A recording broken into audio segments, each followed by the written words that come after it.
नमस्कार दोस्तों। चाइना का सर्वाइवल है by killing everybody around them. और चाइना क्या कर रहा है? चाइना ने ट्रेड को वॉर की तरह यूज करना शुरू कर दिया। अब हुआ क्या है? सारी दुनिया में वॉर चल रहा है और चाइना ने ग्लोबल इकोनॉमी के ऊपर अपना दबदबा बनाने के लिए एक नया ही वॉर शुरू कर दिया। अब ग्लोबल मार्केट प्लेस में चाइना compete नहीं कर पा रहा, इसलिए उसने एक नया तरीका निकाल लिया, इकोनॉमिक ऑनस्लॉट। कैसे करता है? उसने एक डिस्गाइज बनाया इनॉर्मस सब्सिडीज का और साथ में कॉम्बिनेशन बना दिया है टैक्स रिबेट्स का। आप देखिए, जो पूरी की पूरी मार्केट है उसके अंदर चीप जो चाइनीज प्रोडक्ट्स हैं, मैंने इसके ऊपर वीडियोस भी बनाई हैं अभी रिसेंटली कैंटन में जाकर कि कैसे चाइना इतने सस्ते में माल बेच रहा है, क्योंकि चाइना ने बोल दिया आप जाकर एक ही काम कीजिए, आप पूरी वर्ल्ड की मार्केट को टेक ओवर कर लीजिए।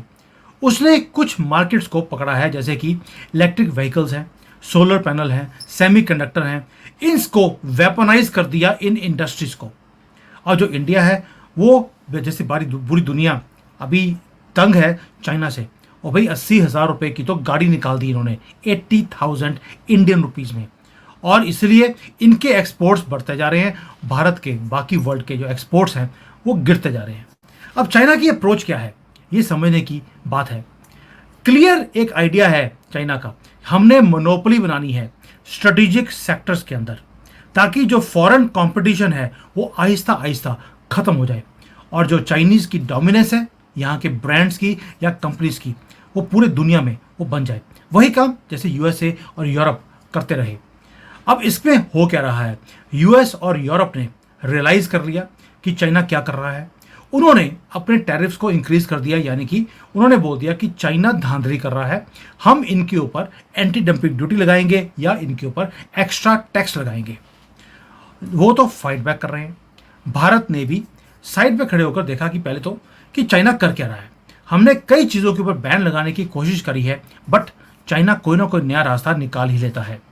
अब देखना यह है कि क्या हम चाइना के रूल्स के हिसाब से गेम को प्ले करेंगे या हम अपनी जो इंडस्ट्रीज हैं उसको डिफेंड भी कर पाएंगे। अब चाइना ने क्या किया? चाइना ने बड़ी खूबसूरती से हिडन सब्सिडीज दे दी और पूरे वर्ल्ड को बेवकूफ़ बना दिया।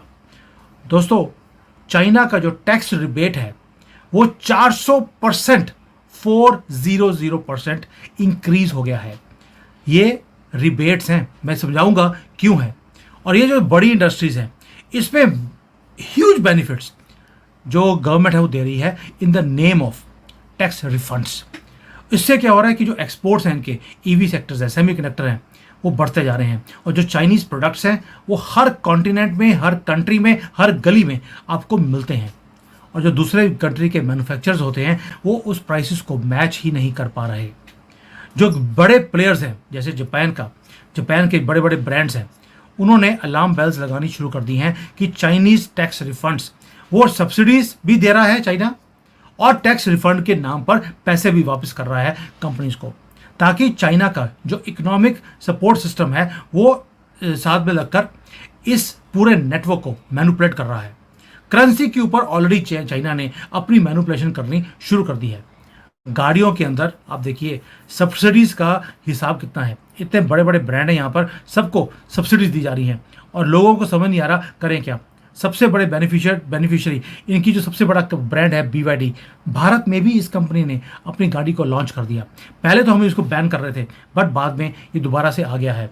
और सब्सिडी में पहले दिखाया आपको, आप चार्ट देखिए कितना ज़्यादा टैक्स रिफंड्स और रिबेट्स, ये दोनों सब्सिडीज भी हैं और टैक्स रिबेट्स भी हैं, दोनों चीज़ों को मिलाकर एक लीथल कॉम्बिनेशन हो रहा है चाइना के अंदर।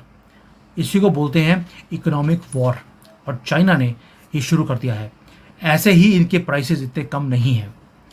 दोस्तों, जो वैट रिफंड्स होते हैं, एक तो ये है कि चाइना बोलता है कि ये तो मैं पैसे वापस कर रहा हूँ, ये तो वैट का रिफंड है।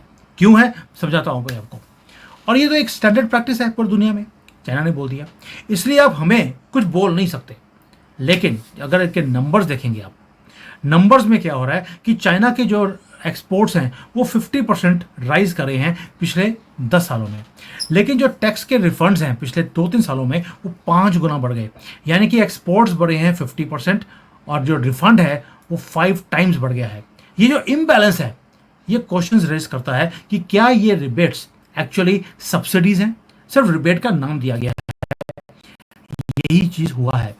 चाइना के बड़े ब्रांड हैं जैसे BYD, BOE, SMIC, ये क्राउन जूल्स बन चुके हैं चाइना के, और एक ग्लोबल टेक ओवर करते आ रहे हैं ये सारे के सारे ब्रांड।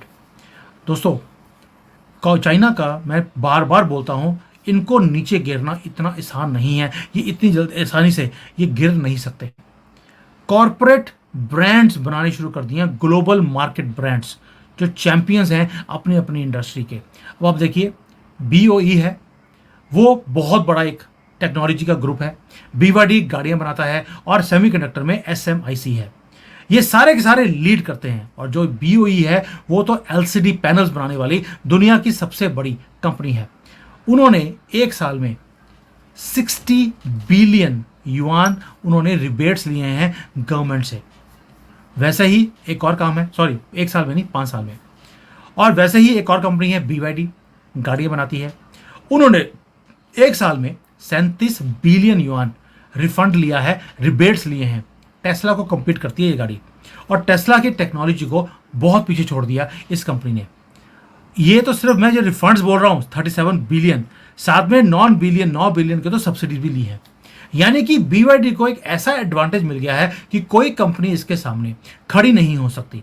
ऊपर से गवर्नमेंट ने अपने बैंक्स को बोल दिया, इन कंपनीज को, बड़ी कंपनीज को अल्ट्रा लो इंटरेस्ट रेट के ऊपर आप लोन दे दीजिए।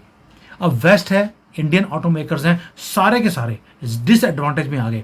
जो गाड़ी चाइना में 3-4 लाख में मिलती है, इंडिया में 18 लाख से तो शुरू होती है। इसीलिए लोग कंपीट नहीं कर पाते। जो मैंने, अगर मेरी वीडियो नहीं देखी आपने, जहां पर मैंने सबसे सस्ती गाड़ी 80,000 रुपए में चाइना ने निकाल दी, अब जाके देखना, इलेक्ट्रिक गाड़ी है, छोटी सी गाड़ी है, स्कूटर जैसी, वो निकाल दी इन्होंने। और बाकी गाड़ियां भी इनकी इंडिया के मुकाबले में 50% नहीं है, 20% नहीं है, 10% की प्राइस पे यहाँ पे गाड़ियाँ मिलती हैं। हम सोच नहीं सकते जिस प्राइस पे हमें स्कूटर मिलता है कि इंडिया में, उतनी प्राइस में यहाँ गाड़ी मिल जाती है। क्यों? क्योंकि रिबेट्स हैं, सब्सिडीज हैं। और चाइना ने ऐसी इंडस्ट्रीज बना दी जो एम्पायर्स बन चुके हैं, और कोई कंट्री इसको कम्पीट करने की अब हिम्मत भी नहीं करता। सोलर पैनल देख लीजिए, LCD पैनल इंडस्ट्रीज देख लीजिए, चाइनीज कंपनीज कमांड करती हैं पूरे वर्ल्ड को, जो पूरी ग्लोबल मार्केट है। अब ये इन्होंने वैसे ही जैसे LCD में किया था, वैसे ही इलेक्ट्रिक व्हीकल्स हैं, सेमीकंडक्टर सेक्टर है, ये सारा का सारा काम इन्होंने टेक ओवर कर लिया पूरी दुनिया को। और मैंने कई बार बोला है, चाइना को आप खत्म नहीं कर सकते। Chinese know how to do business. वो कुछ भी करेंगे अपने कंपटीशन को खत्म करने के लिए, सब्सिडीज देंगे, रिफंड्स देंगे, रिबेट्स देंगे।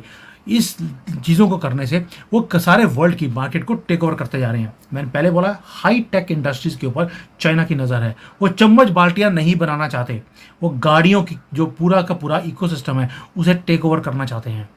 गाड़ियाँ, सेमीकंडक्टर, ये जो मैं सारी चीज़ें बता रहा हूँ आपको, LCDs, इलेक्ट्रॉनिक्स, इसमें चाइना का मुकाबला नहीं है। और भाई 10,000 में तो यहाँ पर लैपटॉप मिल जाता है, 10,000 रुपीज़ में, जो इंडिया में 60-70 हज़ार से शुरू होता है। इतना फ़र्क है इनकी प्राइसेस में और बाकी कंट्रीज़ में। और चाइना शुरू में ऑलमोस्ट कॉस्ट के ऊपर माल बेच रहा है। लॉन्ग टर्म में जाकर जब सारा कंपटीशन ख़त्म कर देंगे, तब ये पैसे बनाने शुरू करेगा। अब ये सारे जो रिफंड्स हैं, आप बोलेंगे फ़ायदा क्या है गवर्नमेंट को? गवर्नमेंट को फ़ायदा ये है कि टैक्स रिफंड के नाम पर सब्सिडीज ना देकर वो WTO के जो एक स्कैनर होता है उससे बाहर निकल जाते हैं। और यही बेजिंग की या चाइना की एक जीनियस स्ट्रेटजी भी है। WTO के जो रूल्स हैं उसके हिसाब से आप टैक्स रिबेट्स दे सकते हैं, सब्सिडी नहीं दे सकते। तो चाइना ने सब्सिडी अनाउंस कर दी 2% की, टैक्स रिबेट 25% है। आपको 30-40% की सब्सिडी मिलेगी, काम हो गया। और WTO जो सब्सिडीज़ के जो ये सारा खेल है उसके बीच में फंस गया है लीगल लूप होल में। उसके बीच में चाइना ने अपना रास्ता निकाल लिया और अपनी इंडस्ट्रीज को टर्बो चार्ज कर दिया यहाँ पर। इसीलिए चाइना को compete करना इम्पॉसिबल है। यानी कि China is clearly trying to support strategic industries through tax rebates. ये कौन बोल रहा है? मैं नहीं बोल रहा हूँ, प्राइस वाटर कूपर PwC बोल रहा है, दुनिया की सबसे बड़ी ऑडिट फर्म है। उन्होंने बोलना शुरू कर दिया कि चाइना ये कर रहा है। और चाइना के जो टैक्स रिबेट्स हैं वो $400 बिलियन से ज़्यादा एक साल में उन्होंने टैक्स रिबेट्स दिए हैं। ये GDP जो होती है बड़ी बड़ी कंट्रीज़ की, उससे भी ज़्यादा है। पाकिस्तान की जीडीपी कोई $300 बिलियन की है और चाइना $400 बिलियन का तो टैक्स रिफंड दे देता है एक साल में। यानी कि चाइना ने अपनी डोमिनेंस एक कुछ हाई टेक इंडस्ट्रीज में उन्होंने क्रिएट करनी शुरू कर दी। जो मैं बार बार बोलता हूं आपको, चाइना दबदबा बना रहा है कुछ सेक्टर्स के अंदर और पूरे दुनिया को अपने पीछे लगा रहा है। ये जो इकोनॉमिक कोल्ड वॉर है दोस्तों, इसमें इंडिया फंस गया है। अभी Europe, USA already fight back कर रहे हैं। उन्होंने चाइना के ऊपर टैरिफ लगा दिए इलेक्ट्रिक व्हीकल्स के ऊपर, लेकिन इतना टैरिफ 35%, 40%, अमेरिका ने 100% टैक्स लगा दिया। उसके बाद भी चाइनीज कंपनीज सस्ती हैं। क्यों? क्योंकि चाइना का जो एम्बिशन है वो हिल नहीं सकता। उन्होंने टैरिफ लगाया, इन्होंने उतनी सब्सिडी और देनी शुरू कर दी। यानी कि जो ये स्टार्ट है इकोनॉमिक कोल्ड वॉर का, वहां पर चाइना अपने फाइनेंशियल मसल्स को यूज करते हुए अपनी इंडस्ट्रीज को एक्सपेंड कर रहा है बहुत बड़े लेवल पर, और इन्होंने सारे ग्लोबल ट्रेड के रूल्स को रीराइट कर दिया है अपनी फेवर में। अब इंडिया कहां स्टैंड करता है इस सारे कॉन्फ्लिक्ट के अंदर? आपको मालूम है कि चाइना की जो एग्रेसिव सब्सिडीज हैं वो हमारी इंडस्ट्रीज को भी हार्म कर रही हैं। सोलर, सेमीकंडक्टर, फास्ट ग्रोइंग जो इलेक्ट्रिक व्हीकल्स की मार्केट है, सब जगह पर हम थोड़ा सा पीछे चल रहे हैं। और हमारी जो कंट्री है सबसे ज़्यादा पॉपुलस भी है, सबसे लार्जेस्ट डेमोक्रेसी है, और हम साइड पर बैठकर ये तमाशा नहीं देख सकते कि कोई बात नहीं, देखा जाएगा, चाइना जो करेगा हम भगवान देख लेगा। ऐसा नहीं होता है। हमने अगर अपनी फ्यूचर मैन्युफैक्चरिंग को बचाना है तो गवर्नमेंट ने कुछ काम किए हैं और कुछ करने चाहिए। क्यों? क्योंकि जो स्केल है फाइनेंशियल पावर का चाइना का, वो बहुत बड़े लेवल पर है। इसलिए भारत ने भी कुछ काम किए लॉन्ग टर्म में अपनी कंट्री को, अपनी इंडस्ट्रीज को बचाने के लिए, ताकि चाइनीज प्रोडक्ट्स हमारी मार्केट में फ्लड ना हो जाए। हमने कुछ जो इंपॉर्टेंट सेक्टर्स हैं वहाँ पर चाइना की इन्वेस्टमेंट्स को बंद किया हुआ है। लेकिन जो चाइना है उसको और मात देने के लिए कुछ ना कुछ हमें अपनी प्रोटेक्शन भी देनी पड़ेगी हमारी इमर्जिंग इंडस्ट्रीज के लिए। सेमीकंडक्टर, इलेक्ट्रिक व्हीकल्स, ये हमारे भी फ्यूचर प्रोजेक्ट्स हैं। हमारा सोलर, अभी तो भारत के अंदर सोलर चाइना से इंपोर्ट करना इतना आसान नहीं है। हमने एंटी डंपिंग ड्यूटी लगा दी है। यानी कि मोदी जी ने ऑलरेडी इनका काम तमाम किया हुआ है भारत के अंदर। ये तो एक सेक्टर है जहाँ पे मैंने बता दिया कि एंटी डंपिंग लगा दी। इलेक्ट्रिक व्हीकल्स को आप चाइना से इंपोर्ट नहीं कर सकते हैं भारत के अंदर, आपको भारत में ही बनाना पड़ेगा। यानी कि अगर चाइना कोई काम कर रहा है तो हमने भी उसका मुंह तोड़ जवाब दे दिया। दूसरा, हमने आत्मनिर्भर भारत जो है वो तो बना दिया, लेकिन जो रियल इन्वेस्टमेंट है वो R&D में होती है। आज की डेट में अगर चाइना आज लीड कर रहा है क्योंकि उसने कॉपी पहले किया, कॉपी करने के बाद उसने R&D पे पैसे लगाने शुरू कर दिए। मैंने आपको बताया है कि चाइना का एक फॉर्मूला है, उसको बोलते हैं शू हा री। शू का मतलब है आंखें बंद कर आप दुनिया को फॉलो करो, उनके जो सक्सेस फॉर्मूलाज हैं उसको फॉलो करो, कुछ क्वेश्चन नहीं पूछो। री का मतलब होता है, हा का शू के बाद हा आता है। हा का मतलब है कि आपने जिसको कॉपी किया, जिसको फॉलो किया, उसके गेम को इतना बेटर बना दो कि वो आपको बोले कि भैया आप, मैं बना नहीं सकता हूँ, तुम बनाओ। और री का मतलब है उसमें R&D करनी शुरू करो, उसको इतना बेटर बना दो कि वो अब बनाने से बंद वो आपको फॉलो करना शुरू कर दे। यानी कि आपने गेम फॉलो करने से शुरू करी थी, आज दुनिया को आप फॉलो करवा रहे हैं। जो चाइना की स्टेज है अभी, वो री की स्टेज आ गई है, आखिरी स्टेज, जहां पर इन्होंने R&D पे पैसे लगाने शुरू कर दिए और दुनिया को पीछे लगाना शुरू कर दिया। दूसरा, एक इंडिया ने और जो काम करना चाहिए R&D के साथ साथ WTO में जाना चाहिए। मैंने जो वीडियोस बनाई हैं फाइनेंस मिनिस्ट्री तक पहुंचाई हैं, ये वाली वीडियोस जो उमेश जी मेरे साथ आते हैं, उन्होंने ये फाइनेंस मिनिस्ट्री तक वीडियोस बचाई हैं कि देखिए चाइनीज प्रोडक्ट्स की वैल्यू कितनी है, हमारे तो रॉ मटेरियल की कॉस्ट भी उससे ज़्यादा आती है। तो ये जो अनफेयर कंपटीशन है, इसे उजागर करने के लिए फाइनेंस मिनिस्ट्री तक वो वीडियोस गई हैं कि किस तरह से हम अपनी इंडस्ट्रीज को कल को बचा सकते हैं। We should go to WTO and tell them कि ये रिबेट्स के नाम पर जो ये धांधली हो रही है, अपने रूल्स को आप चेंज कीजिए। लास्टली एक काम और है जो भारत को करना चाहिए, वो है चाइना को काउंटर बैलेंस करने के लिए नए एलाइज के साथ हमें अब अलायंसेस करनी पड़ेंगी। जो फ्री ट्रेड एग्रीमेंट्स हैं, कभी यूके के साथ, यूरोप के साथ हम करने की कोशिश कर रहे हैं, अभी हुआ नहीं है। ऑस्ट्रेलिया के साथ शुरू हो गया है, यानी कि ये वर्क इन प्रोग्रेस है जो हमें और तेजी से करना पड़ेगा। लेकिन ये नहीं है कि वो अपनी मनमर्जी करेंगे, वो नहीं हम करने देंगे। वो मोदी हैं। Modi will only do those things which are in interest of India. Congress की गवर्नमेंट नहीं है ये। तो इसलिए कुछ चीज़ें हो गई हैं, कुछ करने की ज़रूरत है, यानी कि स्टेक्स बहुत हाई हैं और भारत को अभी काम करना पड़ेगा। चाइना एक्सेलरेट करता जा रहा है अपनी सब्सिडीज को और टैक्स रिबेट्स को, सिर्फ इसलिए क्योंकि उसको पता है कि दुनिया एक क्रिटिकल जंक्शन के ऊपर है। इंडिया भी राइज करने की सोच रहा है, अभी हम राइज करने की राह पर पहला कदम रखा है। और अगर ये ट्रेड टैरिफ्स और रिफंड्स अगर ऐसे ही चलते रहे तो बड़े बड़े कंट्रीज की जो इकोनॉमिक सॉवरेनिटी है, जो दूसरे कंट्रीज की जो इंडस्ट्रीज हैं, वो खत्म हो जाएंगी। और चाइना यही काम करने की कोशिश कर रहा है। इनकी प्राइसेस इतनी कम है आज की डेट में, जितने मेरी वीडियोस बनाता हूँ लोग हक्के बक्के रह गए जिन्होंने मेरी वीडियोस देखी हैं कि how can they make such cheap prices. और भाई 4,000 रुपये में तो एसी और टीवी यहाँ मिल जाते हैं, हम भारत में सोच भी नहीं सकते। और उसका रीज़न एक ही है, mass production, mass subsidies, lower cost of production and low rate of interest from the banks. इसलिए इस चैलेंज को फेस करने के लिए हमें भी सारे टूल्स अपनाने पड़ेंगे जैसे चाइना अपना रहा है।